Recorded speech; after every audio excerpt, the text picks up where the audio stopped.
WordPress Accessibility Day 2023, CSS plus accessibility, inclusion through user choice, with speaker Carie Fisher, independent accessibility consultant and trainer.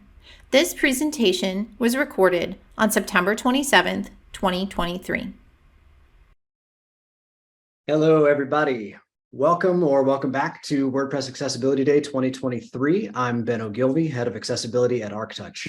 We help companies of all sizes create lovable custom apps, websites, and connected experiences used by hundreds of millions of people every day. And I help our teams to do that work with an accessibility-first approach. Thank you all so much for joining us for CSS plus accessibility, inclusion through user choice with Carie Fisher. Carie is an experienced author, speaker, trainer, and developer with over 15 years of technical expertise. As a freelance accessibility and UX consultant, she assists both individuals and companies in attaining their digital accessibility objectives. Carie is also a PhD candidate in human-computer interactions at Iowa State University, specializing in XR technology, and notably collaborated with Google's web.dev team to create the evergreen accessibility course, Learn Accessibility, which, by the way, is awesome. During the session today, please add your questions to the Zoom Q&A section, and we'll answer them at the end of the session. And you can use the chat section to connect with other attendees. And with that, I'll hand over to Carie. Thank you, Ben, and thank you, WordPress Accessibility Day. I didn't mean to wear the shirt that matched your logo, but here we are. So that's pretty cool. All right, I'm going to go ahead and share my screen. And that introduction was also kind of obnoxious, so apologizing for that too. I'm busy. I do things in accessibility because that's my passion. I really love it. But today I'm going to talk about something specific to digital accessibility, which is called CSS, what we can do with CSS. So I'm going to leave actually the tabs open because I'm going to be doing some demos throughout today. It sounds like we're doing questions at the end, so I'll just kind of go through and then kind of pause for questions at the end, so definitely bring it up if you have any questions. I will say also that this is about the time my kids get home from school, so you may hear some noise in the background just temporarily, so apologies for that timing. Bad timing, I guess. And speaking of kids, let's talk first about choice. So as a child, one of my most treasured memories involves sitting under a giant maple tree in my backyard and reading these amazing choose your own adventure books. It has on the screen, I think we have 10 items here, captivating titles like House of Danger, Cave of Time, Inside UFO 5440. So all kinds of really cool stories that kind of happen on these choose your own adventure books. And so if you're not really familiar with them, let me just take 1 second to talk about them. So they're a series of children's game books, and the story is written from a second person point of view. So the reader assumes a protagonist role and they make the choices. So they determine the main character's action, the plot's outcome, pretty much the whole story. If you were like me at all, you probably fast forwarded a little bit to see if you were going to die, maybe make a different choice. I may or may not have cheated a few times like that. The really cool thing about these books, not only were they really popular in the 80s and 90s, but today there's 184 stories and they have formats such as Braille and voice-activated interactive audiobooks. So they're really inclusive. So fast forward a few years, and of course, I'm thrilled to see my own children reading these books. But I never really stopped to consider why these books were so engaging until I became a parent. And now I see how this type of book became so popular because it's really about choice and the freedom of choice. So if you think back again to when you're young, you probably didn't have much control over your life. But when you read the type of book like this, suddenly you control everything. You make all the choices, you're empowered, you're the master of your own destiny.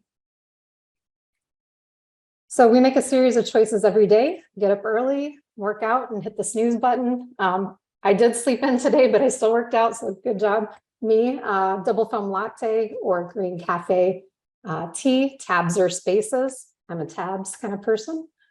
These choices, even the very insignificant ones, shape our identities, influence our perspectives on the world. And in today's modern landscape, we've come to expect a broad range of choices, regardless of the products or services that we're looking at. But this has not always been the case. You saw that maybe come up on the screen, but we have the very first font family. There used to be only one, Johannes Gutenberg in the printing press in 1440. The first set of web colors, MIT, the X10R3, which later became X11. There were only 69 basic shades. Technically, if you start counting things like dark red, you had 138, but just a limited palette. And in 1995, a Netscape programmer named Brandon Ike developed a new scripting language called Mocha, later renamed to LiveScript, and then also onto JavaScript. So fast forward to today, and we have over 650,000 web fonts to choose from. The number of colors in the hex system now are 16,777,216 to be precise. And I said roughly over 100, let's say public JavaScript facing web frameworks and libraries, right? There's probably many, many more that are proprietary. So thinking about this concept of choice. So this is all great. Life is the sum of all your choices. This quote is on the screen by Albert Camus. It's a famous French philosopher. So, but what happens when you don't have a choice? What if that choice is taken away? How do you respond when you don't have any choice? And not surprisingly, many studies and all kinds of different academic areas have shown that feelings of powerlessness can lead to negative outcomes like depression, anxiety, a feeling of worthlessness. So a lot of negative feelings when choice has been removed from the equation. So with this abundance of options we're used to these days and all the positive aspects of choice, as independent researchers have found, why is it in the digital space we really often don't give our users many choices? By allowing our users to make choices, we could help them accomplish tasks, connect more easily with others, and ultimately empower them. So what does it mean when we talk about accessible choice, right? That's all good and fine and generalized in the world, but what are we talking about specifically when it comes to digital accessibility and CSS specifically? So the concept of choice gets more complicated, of course, when you bring disabilities into the discussion. You have to make considerations for each disability type, speaking in a very broad sense, but also on the individual level, based on the day, environment, assistive tech device support, operating system, browsers, versions, settings, et cetera, it can get a little bit overwhelming. But it's up to us developers and designers to consider these complex needs and offer accessible choices. And just a kind of a side note, because we all have to go down a little bit of a rabbit hole, but by accessible choice, I absolutely don't mean one of the third-party accessibility overlays that you can pop onto your site. On the screen, I have a picture of an old-fashioned snake oil thing. The problem with accessibility overlays is they just don't work. I think of it as snake oil. Hayden Pickering actually just did a web brief video on this, which he called it worse than that. So take a look at that if you want to take a look, see a little bit more opinions. Otherwise, things like the overlay fact sheet and should I use an accessibility overlay are also good references. But the reason why we don't like them, especially because they don't work, but they don't also improve the accessibility. So they reinforce discrimination, they violate user privacy, they slow down your performance, they can create new access barriers to your users. And then kind of the question I always ask is, if you have to use an accessibility overlay on one site, do you also have to use it on all the other sites? Meaning that if I have that actual need, let's say I need to increase the font, I need that on all the sites. I also need it on my operating system. So it could do me a good thing on one site, but if I don't have that option beyond, what's the point, right? So if we're not supposed to use accessibility overlays, what should we focus on to increase accessible choices we do want to offer? Glad you asked. There is so much to talk about, but too much for one talk. So in this talk, I'm really talking about very specific aspects on CSS level that users can have the most issues with, and you can help support them. And if you haven't already figured it out, we're talking about user-focused CSS media features. So today we're going to do a quick review of all the current user-directed CSS media features, features, not queries, through the demos, and then talk about current browser support for each. I've done this talk in the spring and one other time at WebAIM, and every time these numbers have changed. And so it's a moving target, and some of these things will, depending on when you watch this, it may have changed again. This is kind of the average of what it is right now.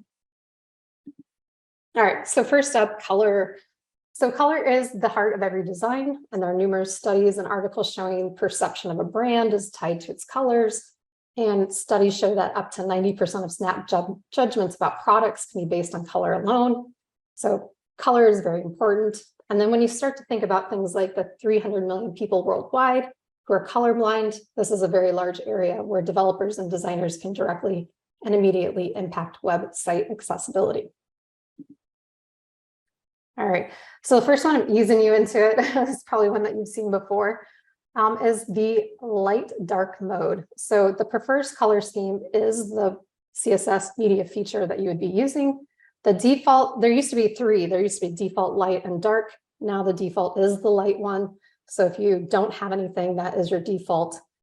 Specifically, if you wrote in a light one, it would also be the default. So light is the default, and that says that basically the user has expressed preference for either a light theme or they've not actively expressed a preference. So it's kind of the default.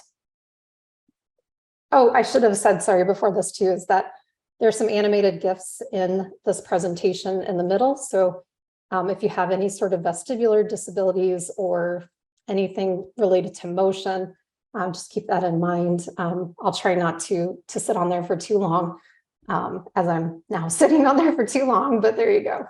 All right, so here's the dark one. So the prefers color scheme dark.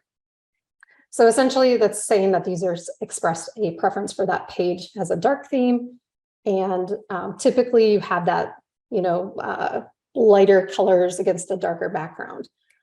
There are features coming up that may come up, actually, nobody really knows for sure, but things like sepia or gray tones, right? There's a lot of different color schemes that have been proposed and talked about, but nothing is solidly in the works that I'm aware of. But it is pretty exciting to think that we can extend it beyond this like light and dark concept. So in the demo, I'll show, it's a code pen, and I'll grab that for you all if you hadn't grabbed it already. Maybe one of the people in, what am I trying to say? The moderators, maybe grab it. If not, I'll kind of grab it for you. But this concept of prefers color scheme, you can also reverse this. Your default can be dark, and you can write this as prefers color scheme light. The really cool thing about this, though, is that with only a few, and this is a super simple example here, but really to make an alternate theme that's flipped from like whatever your default is, if it started with light, you're dark, or if you start with dark, you're light, alternative theme. It doesn't take a lot of code, because really what you're doing is that you're reversing it, but you've already established a lot of baselines. And as long as you're adhering to like color contrast ratios that you need to, you find sometimes that it's surprisingly easy. In this example, it's a very small amount of code, but literally I added like 4 extra lines, and I've got a brand new theme. So not a very difficult for that particular example. So here is the accessible color. I'll grab that in the chat just in case. All right. So you should be able to see that. I put this on so one thing with CodePen, especially when you're doing testing with screen readers in particular, we're not doing that today, but try the debug or full mode. Usually they have an iframe around it. So I tend to expand it. But on this accessible color, we're going to be having all 3 colors together. So I'm just showing you one example. So right now my default is light. And typically it is not light. It is actually dark mode mostly, but I flipped this just for today. All right. So if I go to my settings, I'm on a Mac, and I go under appearance, and I just flip to dark. And then if I look here, my theme has changed, right? And if I look at the code specific to just dark mode, and I'm going to scroll a little bit here, you can see again, okay, maybe a couple more lines than 4, but not very many. This is my preferred @media prefers color scheme dark, changed the background color, and I changed some of the character colors. And that's it, which is pretty cool. The really cool thing too on this one is that it's super supported. We have that 92.06% supporting. These are funny numbers because, again, these are filtered by just what you see on the screen is a can I use matrix of which browsers and versions are supporting this particular media feature. And in this case, I have it filtered to the most popular ones. So that's why that number will be, you'll see something similar on a different one, and the numbers will be slightly different. And that's why, is because you have it filtered right here. But this can I use is telling me that essentially 92%, and I'm looking at the most popular browsers, and I'm like, this looks great. There's like UC browser for Android that's not supporting it, but it looks like all the other major browsers are supporting it, except for that one in Opera Mini, it looks like. So that's pretty cool. So I feel pretty confident that I can use that one. The next one, it gets a little bit more, what is the experimental as we go on, right? So here is the force colors. So force colors mode is active. Only the colors that are available to the author are the system colors. So there's certain things you can use with force colors and there's certain things that you can't. It reminds me of like the Windows high contrast mode from back in the day. Eric Bailey actually wrote a really good talk or article on this called Windows high contrast mode, force colors mode, and CSS custom properties, which kind of explains this in a lot more details. But the concepts here are that we are, again, at media query for force dash colors, and we have none and active. Those are kind of our two ones. So very same kind of concept where we're writing a little bit of code. Force colors equals active. We add a little bit of styling to it. And then presumably we have something that's a little bit more exciting. The trick with force colors, and I should have mentioned this too, some of these things that are a little bit more experimental are you're able to see them and able to demonstrate them just using your normal operating system browser like we just did with light dark. Force colors is not one of those, right? Of course it isn't. Why wouldn't it be? Why would it be easy? So what I use, and there's a couple different ways that you can use this, but since I'm using the Chrome browser, I'm going to be using this thing called the rendering tab, I should say. So I'm going here and I'm just inspecting this. Excuse me. So this is something that I have installed in my, whoops, I have too many. I've been doing demos on this, so I make it really big, and now I can't find anything. Let's make it a little smaller so I can find my rendering tab. It's down here. Where did I put it? Let's see if I can get it. I might have to do this on the other one. I can't find I think it's over here. Where is my rendering tab? Oops. All right, let me grab my Canary and do that on that one. I know that this one will work too. And I will grab the other one. Apologies.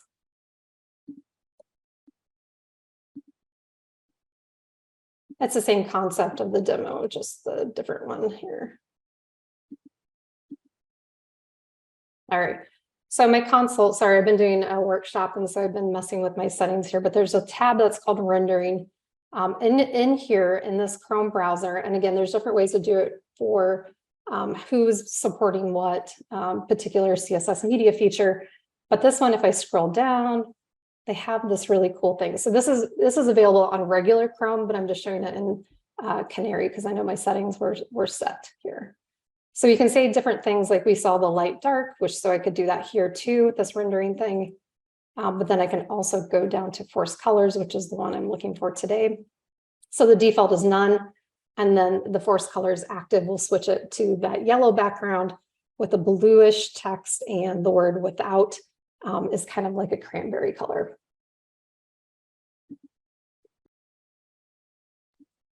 All right, jumping back into here. And if we look here, we can see the force colors media feature is pretty supported. So the one trick, this one, by the way, back in the spring was like at 30%. So now we're all the way up to 87.48%. So a lot has changed since when we first were talking about this earlier in the year. The trick with this one, and the trick with some of the other ones that are more experimental, not fully supported, is that even if it is fully supported in the browser, your operating system might not have that option.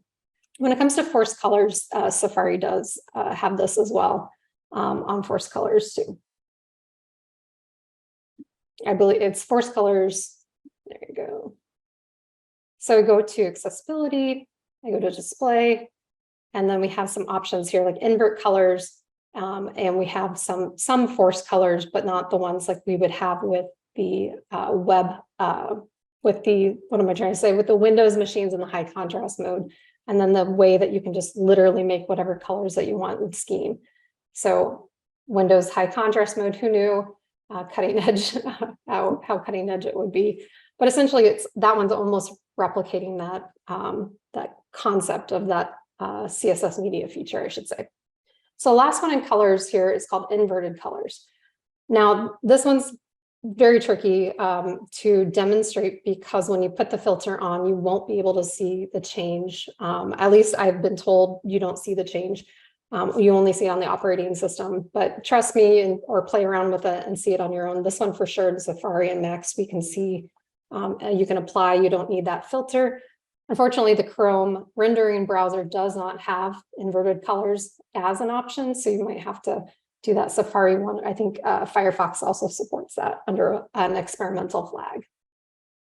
So imagine that this inverted colors, so this is the visual of the code before I invert it. So when I write the code, I'm writing essentially this green background, black text, kind of like a pinky looking without here, knowing that when it renders, it's going to be rendering the opposite. So you kind of have to do a little bit of mental gymnastics. So here, inverted colors inverted, I'm writing it with that green and the other kind of colors in place. But when you put that filter on, what the people are actually going to see is this purple background, Rebecca purple, and we're going to see the white text and this like teal without us. So this one's, like I said, it was a little bit tricky to demonstrate. And I will say also, because I know someone's going to ask this, I did try to do the inverted colors with the CSS invert, kind of brand new kind of option here, or newer option, I would say, in CSS. But it does not render, you can't do the opposite. Like ideally what you want to write is this code, like the purple with the white and the teal. And then you can do like just a CSS invert on it, and then it would be great, but it doesn't work like that with this particular filter. I'm not sure if that's something that will happen in the future. Let's hope maybe it will. So on Safari, if I pull that one over and make it big. And again, go back to my system settings. I'll bring that over here. Appearance, oh, sorry, accessibility, display. So inverted colors. So they have a smart one and they have a classic one, right? So I can't tell if you can see this or not, but I'm guessing that you can't.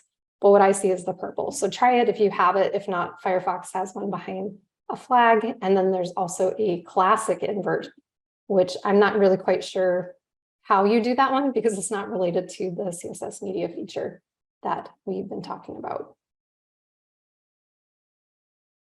All right, just a little bit of code.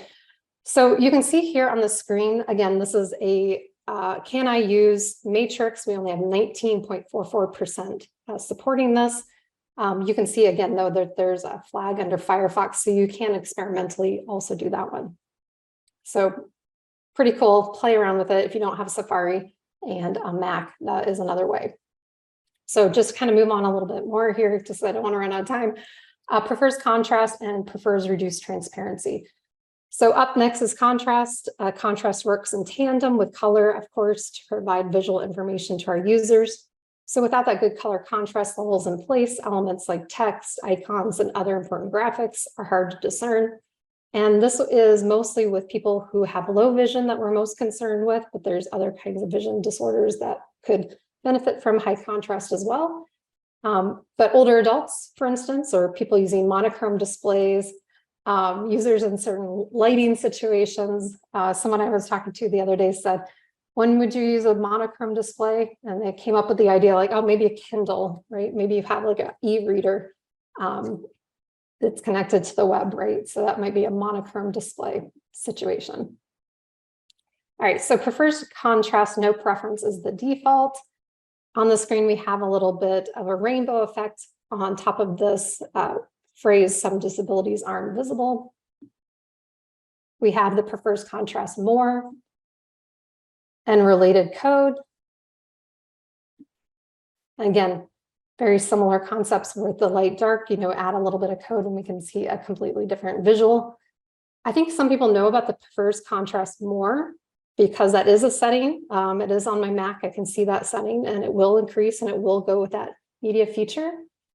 But what I don't see on my operating system are things like less, which is an option, and custom, which is also an option, which is to me fascinating. So custom says, I want a specific set of colors to be used. I could say, I want everything to look like a rainbow.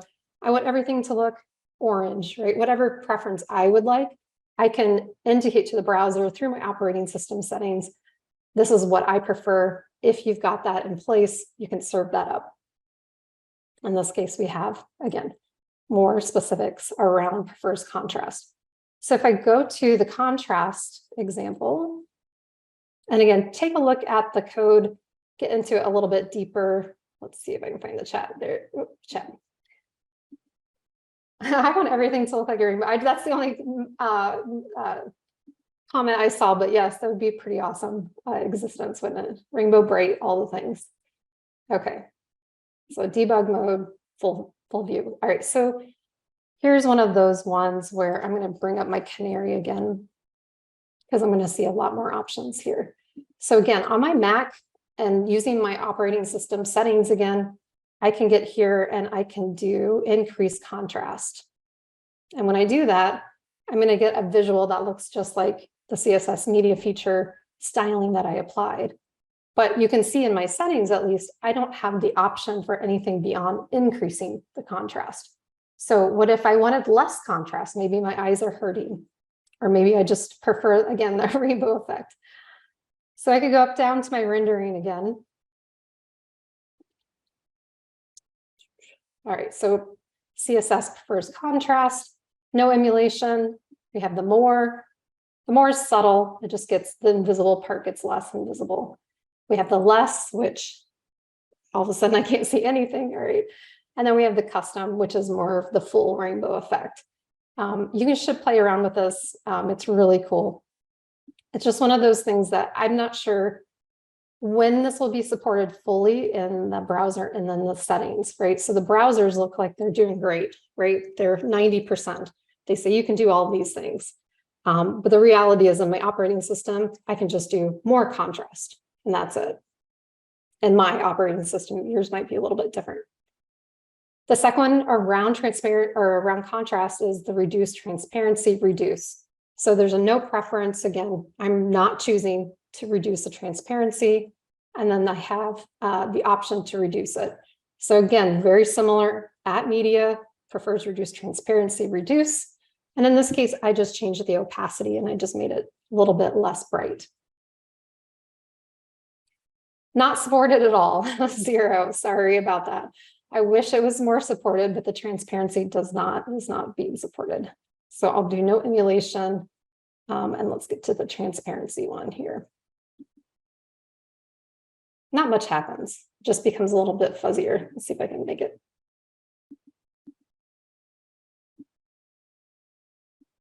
Yeah, okay. Some of these, one of these is not like you have to refresh before you can see it. That might be the one. Let me do that real quick just to see.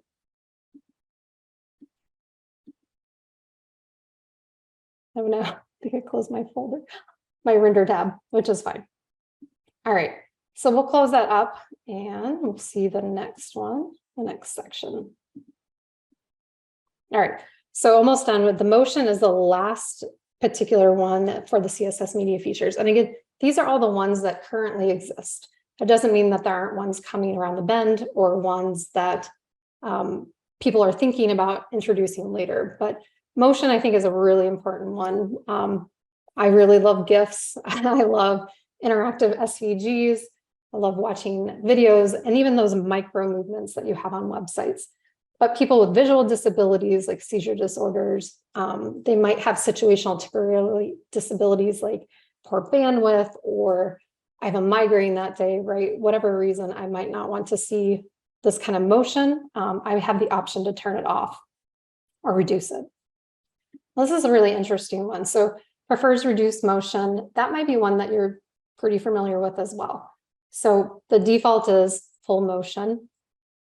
And again, some of these are violating WCAG motion requirements. So just keep this in mind that this is a demo. That's why we're on infinite loop. But ideally, we would have that under 5 seconds, right? So the prefers reduced motion, reduce. And again, the rainbow effect, I've kind of made it a little bit slower. If you look again, the difference is the background doesn't change at all. The text moves a little bit slower. So let's go to that one.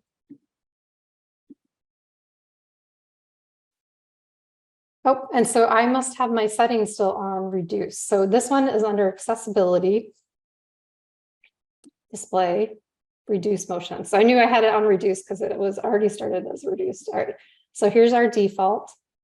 And then when we toggle the reduce motion, the background changes and the words change. So if I refresh that, it'll come in, but at a slower pace. And this is the way I designed it for this demo. And there's a purpose to why it has some movement.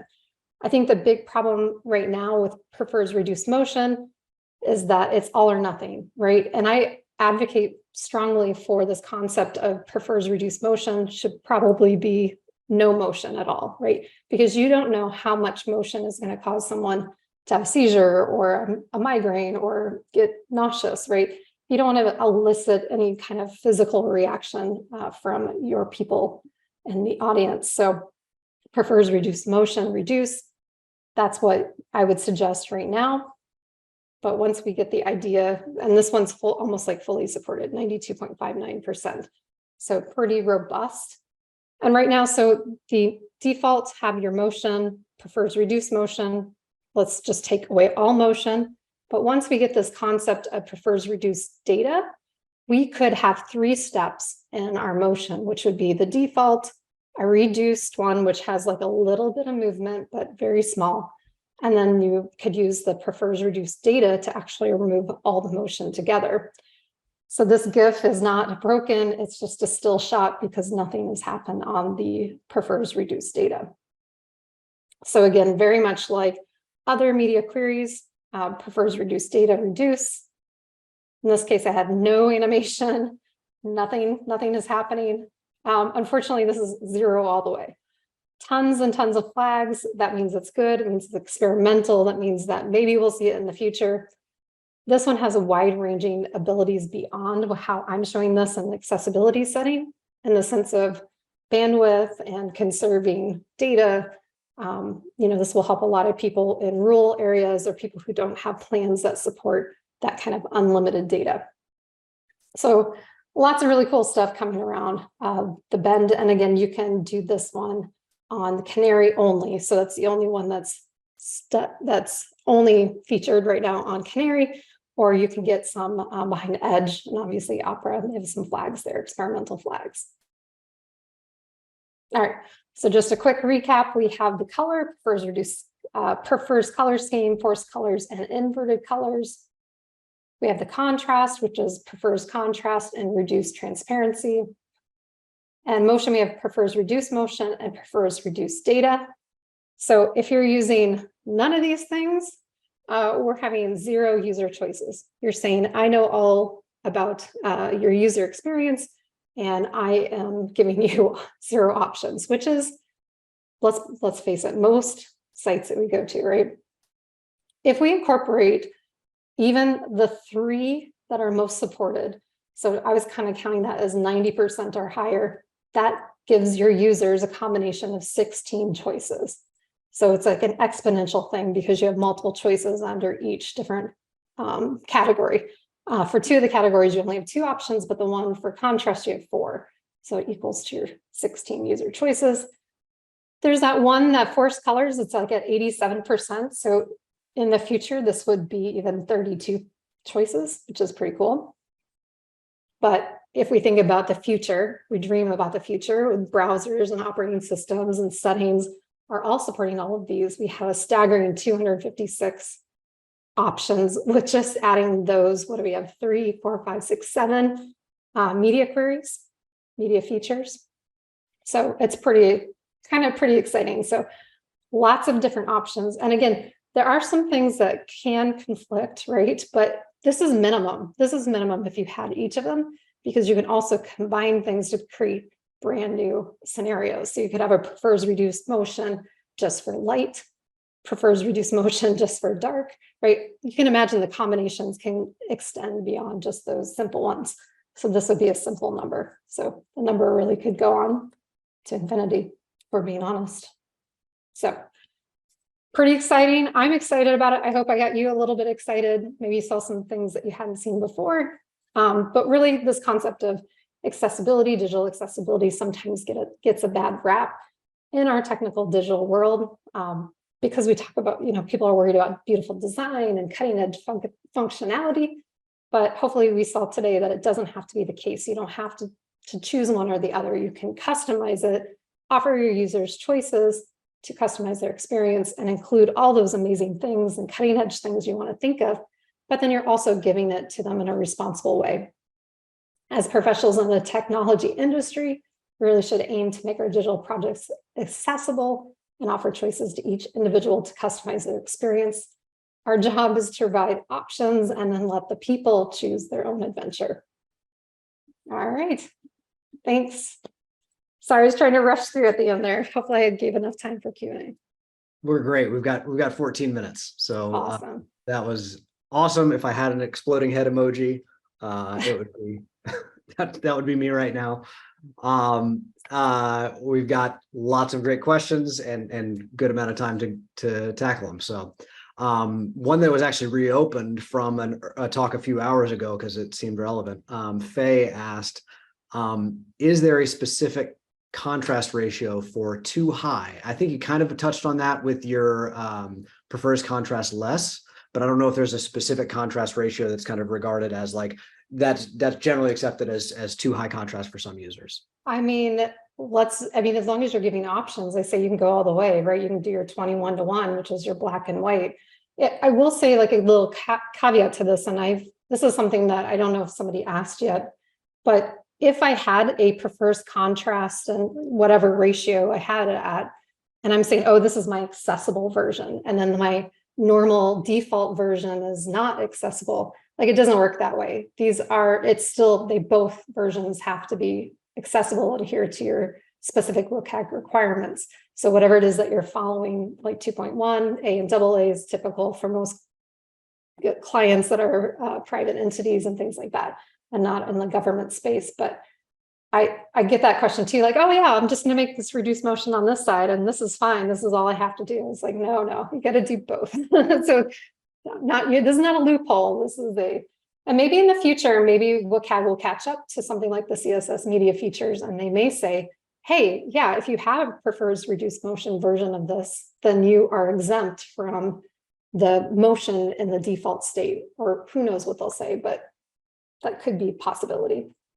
Or maybe that your prefers contrast less setting should have a maximum contrast. Yeah. Right now, there's nothing, that I know of that are, because again, these are options, right? And it's not really under the umbrella of accessibility per se, but I'm bringing it there because why not? Like, it's pretty cool stuff. So let's do it.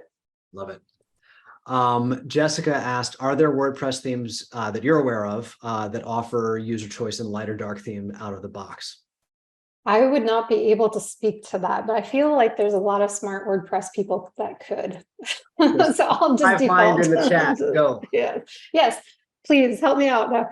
So I work with different kinds of clients and different frameworks and different CMSs even, I know, but so I can't speak at great depth on that, but I'm sure that there are, because there's so many like really great people in the WordPress community that are thinking about accessibility. So I'm guessing that they have some of that built in already. Yeah.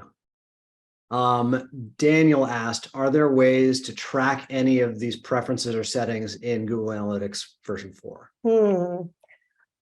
That's a good question. So it's just like the concept of, well, maybe it's not just the same concept, but like, for instance, I could potentially track a screen reader user, and I could figure out how many people are using screen readers on my site. Now, I think it was Twitch who just got in trouble with that not too long ago, where they were doing that just so then they could say, oh, we want to support them. They were doing it for positive reasons, but you could also see the flip side, like, hey, nobody is using this, so we're not going to support it. And so I think the same thing is true here, where I would feel a little bit, even if you could do it, should you do it, right? Because you're talking about user preferences and user choice, and am I getting into violations around privacy, right?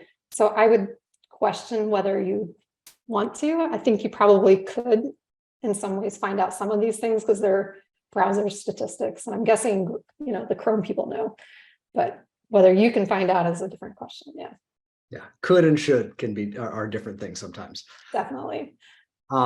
Jerry asked, are there color guidelines that match WCAG requirements for each of the media feature queries relating to color? Yeah, I think we maybe answered that one earlier. I don't know. I mean, right now there's not. These are separate entities. So, but you could apply your own, maybe create a new guideline. That'd be pretty cool. Andrew asked, is providing a theme toggle on your website for light or dark necessary or overkill if you're already using prefers color scheme to automatically set colors across your WordPress theme, or is it a good idea because it helps further support user choice? That's a really good question. Yeah, way to stump me. Now, so when light dark mode wasn't a thing, right? You could use a little bit of JavaScript code. Usually it's like turning on and turning off classes to essentially do what we can do in the operating system settings right now. So I think for more like the experimental ones, like prefers reduced data, the ones around the contrast, but different options, like that would be pretty cool because those things, as we saw in the settings, aren't always available. When you get to ones like prefers reduced motion and color, like light dark modes, I feel like we've gotten to a point of saturation where people know where that is. I don't want to make assumptions. So you could maybe have both if you wanted to, but I feel like I'm thinking more of like the experimental ones are the ones that operating systems and browsers are not fully supporting. That'd be kind of cool because I think that's how you're going to get just like light dark mode. Like that's how we started the conversation around that one. And the same thing with reduced motion. Like that's how I first was introduced to those concepts. It's like, oh, that's cool. Just toggle it. And now there's a CSS media feature that does this. So that's a really tricky question though, because that assumes that the user knows how to toggle those on and off on their operating system. The way we've done that is to default to the user's OS level or browser level setting, but also give them an override control. Oh, that's cool. Yeah. Like a little cookie, like a session cookie. Yeah. So if that day, or if that user doesn't happen to know what the OS setting is, they can just switch it on, depending on their need for that day. But, in some cases that may be overkill. Talk to Ben. It sounds like Ben's got it figured out. I do like that combination. Yeah.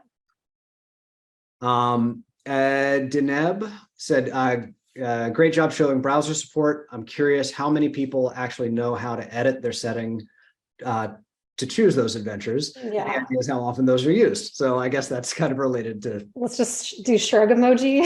Right. I don't know if that's an option here in the webinar, but yeah. And some of these, more of the cutting edge, and by cutting edge, I mean, they've been around for a bit, but the ones that are starting to be adapted by the OSs or adopted by OSs and the browsers, it's kind of a little bit of a fun Wild West where we really don't know how it's going to shake out. And this is the current state. But like I said, in the spring, there's like no support for like the forest colors. And now there's like 80 some, next time I do this talk, down the road a couple of months, may be surprised. Maybe I'll be 100% somewhere or close. Yeah. You actually, that reminds me of a question I had. You talked about how every time you give the talk, the features have changed. Yeah. How do you keep up with the kind of evolution of those features and new releases, and how do you kind of build that into your process to keep up with that on a long-term project? Yeah, and this is only the third time I've ever given this talk. I don't do too many talks or repeating. This is probably the max. Maybe I'll do one more, but I love the concept. But this idea of the can I use is going to have a lot of up-to-date information. But if you're like, a big nerd and like want to be on top of things, like there are all kinds of communities that you can join specific to those browsers, or dig into those bug reports, accessibility bugs, obviously, or some of them in the browser space are like 10, 14 years old, right? So don't be surprised to see some of the, pushback against some of those, but it's interesting to see, there's some people who are starting to, at least on, the Chrome side and the Mozilla side, right? And the Safari side, they're pushing these things. And they're starting to see the value and how it could be for digital accessibility, especially. And so I think it's almost like it's like giving them a little bit more of a push to get these things integrated into the browser and operating systems. Yeah. At one point, you also mentioned that some of them can be in conflict. So yeah. How do you, as a dev, do you have to then do anything in your code to prioritize which preferences get respected? What's your responsibility there? I mean, really, your responsibility is what you want it to be, because like I said, you don't have any obligation to do any of these things. So it's this idea that what do you want to do? And part of that is talking to your users and kind of asking them, hey, what is it that you prefer? And then working around that. And there are going to be certain ones like the prefers reduced motion and the light dark mode that I think are essential.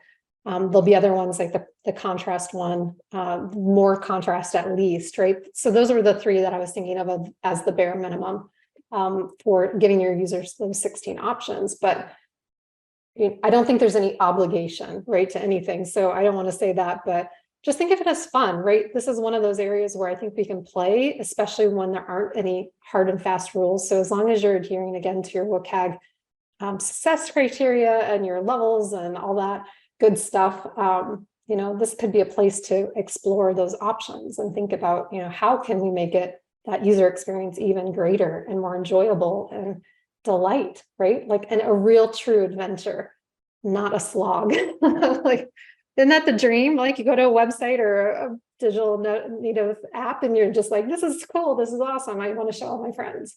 So. Yeah. And so but it sounds like there's nothing in the user agent or in the browser that necessarily kind of handles conflict resolution. That is. Oh yeah. No, I mean, there's certain ones that I've read that may succeed others, but then some of them are on the element level too. So like, I'm not remembering on the top of my head which ones are, there's a whole matrix of like this one supersedes this one. But like I said, also you could chain them together and you could have multiple different media features on one theme, right? So in this particular scenario, I'm serving this, right? In this one, I'm serving this, and like that exponential kind of concept, which hopefully that doesn't overwhelm anyone, that excites people. But yeah, there's a few around the force colors that I remember reading about, but experiment is what I would do. But yeah, I guess then that leads to, my QA team would be asking, okay, how do we approach testing the infinite combinations? Like where do you draw the line from your perspective? Yeah, I mean, there's always a line to draw for sure. And this is dreaming a little bit and talking about like this world where I'm choosing exactly what I want every single time on every, product digital product. Like, let's go be in websites and even native mobile, like everything. I want it to look exactly what I want it to look like. And maybe we'll get to that point someday, but up until then, you're going to have some variations. Some people will probably push the envelope a little bit, and other ones will be dragging along begrudgingly behind us and saying like, okay, guys, let's get this going. So yeah, I mean, there's somewhere in the middle of those two scenarios is probably where you want to be. And that sweet spot will keep changing as more browsers are supporting this and more users are asking for this, because I think that's another piece of it. And because, again, we don't want them using those accessibility overlays. We want them to be making their own choices and having the system that they want and the visual interaction that they want. But not have to be dependent on you deciding like you're going to provide this through this one program and only you're providing that. So then when I go to my other site, now I'm messed up and everything, all the settings are wrong, right? So again, this is part of that too. It's circumventing some of those issues that come up with that kind of product as well. Yeah. I have thoughts. I'm sorry. I have Yes, I have many lots, thoughts on that. But I lots don't of want to be thoughts. sued, so I'll just stop on that. But yes. Yeah. So on that note, that does actually bring us to the end of our time. Perfect. So, Carie, thank you so much. Amazing talk. And thank you to everybody for attending this talk with Carie Fisher. You can continue the conversation in the chat or on social media using hashtag WPA11Y and hashtag WPAD2023. We'd also appreciate it if you go to 2023.wpaccessibility.day/feedback to provide anonymous feedback to our speakers on their presentations. And you can also enter to win a t-shirt while you're there. Stay tuned for Let's Build an Accessible WordPress Page and Post coming up next with Peter Ingersoll at 9 p.m. UTC. And while you're waiting, don't forget to visit our sponsors' pages and grab virtual swag and enter for a chance to win great prizes. See you all here right back after the break. Thank you to WordPress Accessibility Day 2023 sponsors. Platinum sponsor, Equalize Digital. Equalize Digital's Accessibility Checker plugin is an automated accessibility scanning tool that helps WordPress websites become and stay accessible. Platinum sponsor, Gravity Forms. Gravity Forms is the professional form builder that you need to create beautiful, powerful, and accessible forms. Gold sponsors, 20i, DQ, Empire Caption Solutions, Pressable, and WP Engine. Silver sponsors, CodeGeek, Drake Cooper, GoDaddy, Lone Rock Point, NerdPress, Overnight Website by Kinetic Iris, Riola Networks, A11Y Collective, and The Blogsmith. Bronze sponsors, Accessicart, Green Geeks Web Hosting, Hall Analysis SEO Consulting, HDC, ITX, IvyCat, MetaBox, Pixel Chefs, Simply Schedule Appointments, SiteGround, Termageddon, Underrepresented in Tech, Weglot, and Yoast.